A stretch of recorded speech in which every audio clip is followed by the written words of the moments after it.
প্রকাশ্য দিবালোকে সাইকেল চুরি দেগঙ্গায়।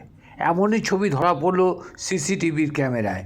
ঘটনাটি ঘটেছে আজ বেড়াচাপা বিডিও অফিস পাড়া এলাকায়।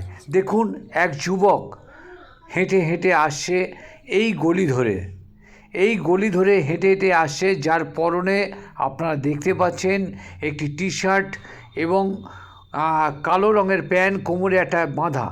এরপর কিছুক্ষণ পর একটি সাইকেল চুরি করে হেঁটে এসেছিল, আর সাইকেল চুরি করে সে একেবারে পালিয়ে যাচ্ছে টাকি রোডের দিকে, যেটা ইন্ডিকেট করছে লাল একটা সিগন্যাল আপনারা দেখতে পাচ্ছেন।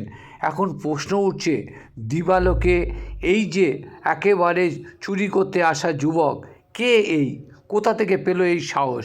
যদি আপনারা কেউ জেনে থাকেন অবশ্যই মেসেজ করে জানান। সাইকেলটিকে উদ্ধার করার জন্যে